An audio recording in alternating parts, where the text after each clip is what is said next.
Next question ہے، حال ہی میں پرائم منسٹر جناب عمران خان صاحب کی جانب سے نوجوانوں کے لیے یوتھ لون اسکیم جاری کی گئی ہے، جس کے تحت 20 لاکھ تک قرضہ دیا جائے گا جو زیادہ سے زیادہ 8 سالوں میں واپس کرنا ہوگا۔ ٹھیک، اس قرضے پر سود کی شرح 8% ہوگی، جبکہ باقی سود حکومت پاکستان ادا کرے گی۔ اس کے حصول کے لیے 21 سے 45 سال کی عمر کے لوگوں کو مخصوص کیا گیا ہے۔ پلیز علی بھائی سے اجازت درکار ہے۔ میرے گھاٹے کیوں فٹ ہو رہے ہو؟ کتنے پولے ہیں؟ خود سوال میں لکھا ہوا ہے کہ 8% سود ہے۔ اس پہ میں آپ کو ایک اوریجنل لطیفہ سناتا ہوں۔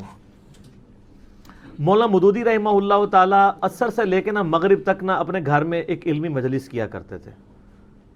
چند ایک آڈیو ریکارڈنگز اس کی ہیں یوٹیوب پہ چڑھی ہوئی۔ اس زمانے میں ویڈیوز اتنی عام نہیں تھی،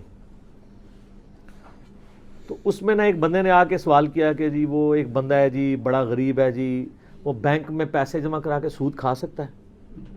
مودودی صاحب نے کہا یار سورہ بقرہ کے اندر 279 نمبر آیت میں ہے کہ جو سود کھانے والا ہے اللہ اور اس کا رسول کا اعلان جنگ ہے اس کے خلاف، اور صحیح مسلم میں حدیث ہے سود کھانے والے پر، کھلانے والے پر، اس کو لکھنے والے پر، سب کے بارے میں آپ علیہ السلام نے لعنت فرمائی ہے۔ تو میں اب کون ہوتا ہوں ڈیسائیڈ کرنے والا؟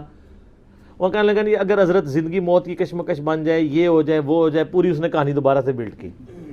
پھر انہوں نے کہا پھر بھی سود حرام ہے۔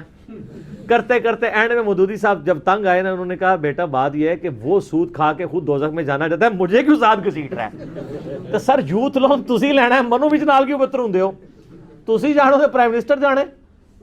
میں تو آپ کو اصولی بات کروں گا کہ جب انٹرسٹ انوالو ہے، 8% انٹرسٹ ہے، باقی گورنمنٹ دے گی، تو سود تو اس میں انوالو ہے۔ میں یہ کیسے کہہ دوں یہ جائز ہے؟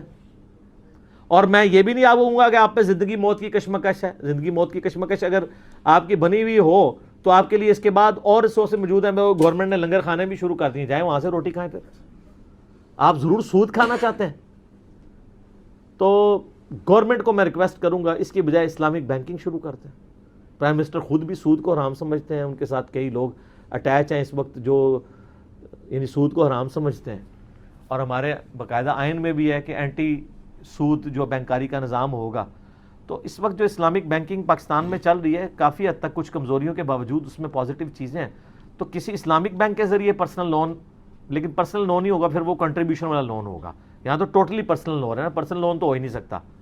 اسلامک بینک تو آپ کو مداربہ کی بیس کے اوپر دے گا کہ آپ نے مکان بنانا ہے تو 10 لاکھ آپ کا ہے، 40 لاکھ وہ دے گا، پھر آپ نے وہ 40 لاکھ کی قسطیں ان کو واپس کرنی ہوں گی، یعنی منی اگینسٹ گڈز ہوگا۔ وہ تو ٹھیک ہے، میرا یوٹیوب پہ آپ اسلامک بینکنگ والا کاروبار دیکھ لیں۔ اس لیے میں قسطوں کے کاروبار کو حلال سمجھتا ہوں، ٹھیک ہے، اگر اس میں کوئی فائنینشیل پینلٹی نہ ڈالی جائے، یہ شرط ہے، اور دوسرا جو ایک بار قیمت طے کر دی جائے اس کو اوپر نیچے نہ کیا جائے، کیونکہ وہ منی اگینسٹ گڈ آ جاتا ہے۔ اس لیے قسطوں والا کاروبار جو ہے وہ سود کی کیٹیگری میں فال نہیں کرے گا۔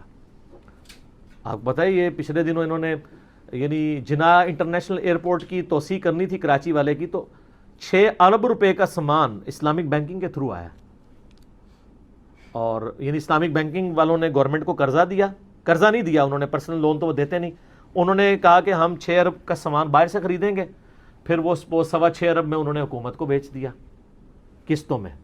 تو وہ جو اوپر والے پیسے بچے سپوز یعنی 6.25 ارب یا اوپر والے پیسے انہوں نے کچھ اپنے پاس رکھ کے کچھ اپنے ان لوگوں میں بانٹ دیے پروفٹ کے طور پہ، تو یہ بالکل جائز ہے۔ تو گورنمنٹ نے اگر پرسنل لون والا معاملہ نہ کریں، اس کی بجائے مداربے کا سسٹم کریں جس میں کچھ حصہ وہ کنٹریبیوٹ کرے کچھ اور کرے، اور یہ معاملہ چلے۔ یہ سود کے اوپر میں کیسے یعنی کہہ دوں، مجھے یہ یعنی لوگ واٹس ایپ گروپ میں بھی ہمارے پوچھ رہے تھے کہ علی بھائی سے، علی بھائی کیا پوچھ کے بتانا ہے بھائی، آپ کو پتہ نہیں ہے؟ صحیح مسلم میں حدیث ہے گناہ وہ جو تیرے دل میں کھٹکے اور تو اس بات سے آر محسوس کرے کہ لوگوں کو پتہ چل جائے۔ ان کو خود نہیں پتہ ہے کہ یہ سود حلال ہے کہ حرام ہے۔ اور جامعہ ترمذی میں حدیث ہے، حسن ابن علی کہتے ہیں علیہم السلام کہ مجھے نبی علیہ السلام نے نصیحت کی تھی کہ جو چیز تجھے شک میں ڈال دے اس کو چھوڑ دینا، سچائی اطمینان عطا کرتی ہے اور جھوٹ شک میں ڈال دیتا ہے۔ اتنی بڑی نصیحت ہے یہ، اس کے ہوتے ہوئے ہم کس طریقے سے لوگوں کو اس کے اوپر ابھاریں کہ وہ یہ کام کرنے شروع کر دیں سودی کام۔ تو ہم قطعاً اس بارے میں یعنی میرا تو کیٹاگوریکل ڈیسیژن ہے۔ میں مودودی صاحب کی بات کروں گا کہ ہم تو ڈوبے ہیں صنم، تمہیں بھی لے ڈوبیں گے، ہمیں معاف رکھیں، آپ اپنے حالات و واقعات کو خود دیکھیں۔ ہم نے آپ کو یہ حکم بتا دیا، شرعی حکم یہی ہے، باقی آپ نے عمل کرنا ہے نہیں کرنا آپ جانیں اور اللہ کا معاملہ. میں تو اس میں کیونکہ میری کوئی چیز ٹیک پہ نہیں لگی ہوئی کہ میں آپ کو کوئی شک نکال کے تو کتا لال کرنے کی کوئی شک بتا دوں. ٹھیک ہے, سود کا معاملہ بہت خطرناک ہے.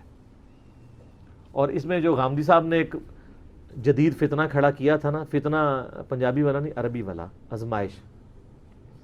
حالانکہ پی ٹی وی پہ نا غامدی صاحب کے پرانے پروگرام رکھے ہوئے ہیں. میں کہتا ہوں سود کے حوالے سے جتنی پیاری ڈسکشن انہوں نے کی ہے, جو پی ٹی وی پہ پرانے ان کے پروگرام ہیں, اس میں ان سے سوال ہوا ہے, نوجوانوں نے کہا کہ یہ بتائیں کہ اگر سود دینے والا اور لینے والا آپس میں راضی ہیں تو اسلام کو کیا تکلیف ہے؟ لاجیکل سوال ہے نا. بینک کہتا ہے جی مجھے پیسے دو, میں تمہیں اتنا پروفٹ دوں گا. نبی الاسلام کے زمانے میں سود کیا تھا کہ امیر لوگ غریبوں کا استحصال کرتے تھے. یہاں الٹ ہے, یہاں بینک خود کہہ رہا ہے منو دیو قرضہ میں تمہیں ڈبل کر کے واپس سود دوں گا. تو اس میں تو کسی پہ ظلم نہیں ہو رہا, بینک خود کہہ رہا ہے مجھے دو. اور وہ ایئر کنڈیشن کمروں میں آپ کو بٹھاتے ہیں اتنے جناب بہترین طریقے سے. اس زمانے میں تو ہوتا تھا غریبوں پہ ظلم ہوتا تھا کیونکہ بس کچھ ہوتا نہیں تھا تو وہ جا کے امیروں سے مانگتے تھے قرضہ. یہاں بینک آپ سے مانگ رہا ہے اور خود کہہ رہا ہے کہ دو مجھے میں تمہیں اتنا دوں گا. تو الٹا کیس ہے. تو غامدی صاحب نے بڑی پیاری بات کی, انہوں نے کہا زنا بالجبر ہو یا زنا بالرضا, زنا ہے ہی حرام ہے. سود بالرضا ہو یا جبر کے ساتھ. نبی الاسلام کے زمانے کا سود ڈیفرنٹ تھا, آج کا سود ڈیفرنٹ ہے, لیکن اللہ تعالیٰ سود کے ہی خلاف ہے. اسی لیے دیکھیں قرآن پاک میں اللہ تعالیٰ نے فرمایا کہ یہ کہتے ہیں کہ سود بھی تو کاروبار کی طرح ہے. تو اس کے جواب میں کوئی 1.5 صفحے کا ریسرچ پیپر آنا چاہیے تھا. اللہ نے ایک جملہ بولا کہ اللہ سود کو حرام کرتا ہے, کاروبار کو حلال کرتا ہے, جاؤ میری مرضی. وہ کہتے ہیں یار یہ دیکھو نا جی, ایک بندے کے پاس 10 لاکھ روپیہ ہے, آپ کسی کو 10 لاکھ دیں اور اس کے بدلے 10,000 روپے اس سے لیں مہینے کا, تو یہ سود ہے. اور دوسری طرف اگر 10 لاکھ کا مکان اسے دیں اور اس سے 10,000 کرایہ مکان کا لیں تو یہ کاروبار ہے, حلال ہے. سر اس کی وجہ یہ ہے کہ وہ منی اگینسٹ گڈز ہے, اس کی وجہ سے کاروبار زندگی چلتا ہے. جو پارہ نمبر 28 میں ہے کہ دولت صرف امیروں میں نہ رہ جائے, غریبوں میں بھی گردش کرنی چاہیے. اسلام کہتا ہے پیسہ رننگ میں آئے, پیسہ رننگ میں آئے تو زکوٰۃ بھی آپ کے لیے ختم ہو جاتی ہے. آپ 20 لاکھ روپے جوڑیں زکوٰۃ دیں گے, 20 لاکھ کی گاڑی لے کے روڈ پہ چڑھا دیں کوئی زکوٰۃ نہیں, الٹا اس کی کمائی کھائیں بھی کوئی زکوٰۃ نہیں. ہاں وہ کمائی جوڑیں تو اس جوڑنے پہ زکوٰۃ ہوگی, اس 20 لاکھ کی گاڑی پہ زکوٰۃ کوئی نہیں, کیونکہ اس سے کاروبار زندگی چل رہا ہے. ایک ڈرائیور کی نوکری چل رہی ہے, پنکچر ہوگا تو پنکچر والے کی نوکری, پیٹرول والے کا رزق اس کے ساتھ وابستہ ہے, پھر جو لوگ ٹریول کر رہے ہیں ان کا رزق ہے. ٹھیک ہے, پھر ٹول پلازے پہ جو بیٹھے ہوئے ہیں آپ سے شکار کرنے کے لیے ٹیکس گورنمنٹ کے کارندے مچھندر, ان کی روزی روٹی اس کے ساتھ لگی ہوئی ہے. تو اسلام کہتا ہے پیسہ رننگ میں ہے, اس لیے اسلام نے کاروبار کو حلال کیا اور سود کو حرام. یہ اس کی لاجک ہے. تو اس وقت تو غامدی صاحب یہ کہتے تھے. اب نیا ورژن آیا غامدی صاحب کا کہ جی سود جو ہے نا, یہ سود لینا حرام ہے, دینا حرام نہیں ہے. اس کی وجہ سے پھر سارے پرسنل لون حلال ہو جائیں گے, کیونکہ ادھر عوام الناس لے تو نہیں رہی سود, لے تو گورنمنٹ رہی ہے, صرف دے رہی. لیکن یہ سودی سسٹم کو بھی پروموٹ کر رہے ہیں. میں تو ان لنگر خانوں کے بھی خلاف ہوں. اسلام میں کوئی لنگر خانہ نہیں ہے. کہیں دیکھا ہے خلفاء راشدین نے کوئی لنگر خانہ کھولا ہو؟ آپ کو ابو داؤد ترمذی ابن ماجہ میں نہیں ملتے ہو؟ ایک غریب آدمی آیا تھا نبی الاسلام کے پاس, آپ نے کچھ ہے, الٹیمیٹلی ڈھونڈ ڈانڈ کے اسے ایک پیالہ ملا. آپ نے فرمایا کون ہے جو پیالہ خریدے؟ وہ بچپن میں ہم نے اپنی کتابوں میں پڑھا ہوا ہے واقعہ, یہ حدیث کی کتابوں میں, ابو داؤد ترمذی نسائی ابن ماجہ میں. آپ نے اس کو مہنگے داموں بکوایا اور آپ علیہ السلام نے اسے ایک رسی اور کلاڑا لے کے دیا اور اپنے مبارک ہاتھوں سے اس کلاڑے کے اندر جو ہے وہ دستہ بھی ڈالا اور فرمایا کہ یہ لے جا, لکڑیاں کاٹ, اس رسی سے باندھ, اپنے گھر والوں کی پرورش کر. وہ آپ کو پتا ہے کچھ عرصے بعد پھر آیا تو اس کے پاس اتنا مال ہوا تھا, اس کام میں لوگوں کو بھی دیتا ہوں. تو نبی علیہ السلام نے, خلفائے راشدین نے لنگر خانے نہیں کھولے ہیں, بلکہ ایسے سسٹم کو پروموٹ کیا جس کی وجہ سے جو ہے وہ کاروباری معاملات چلیں, نہ کہ لنگر خانے چل رہے ہوں. ہاں کو بہت غریب غربا والا معاملہ بالکل بھی کنڈیم نہیں کرتے ہیں, بات نہیں کرتے. لوگ کہتے ہیں انجینئر صاحب نے ساری روٹی بھی بند کراتی جیڑی کو دینی شروع کی سی. یعنی اس سے بہتر وہ سسٹم ہے اس کو پروموٹ کریں, اس سسٹم کو پروموٹ نہ کریں.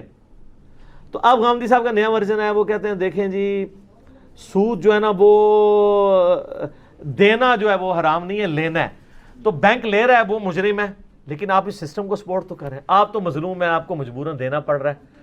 اور وہ کہتے ہیں جی اصل میں نا جو اچھا پہلے کیا کہتے تھے, وہ کہتے تھے اس ٹائم یہ کہتے تھے کہ جو یہ دینا حرام کیوں ہے, اس ٹائم بھی ان سے سوال ہوتے تھے, تو اس وقت وہ حرام مانتے تھے, وہ کہتے تھے دینا اس لیے حرام ہے کہ آپ اس سسٹم کو سپورٹ کر رہے ہیں.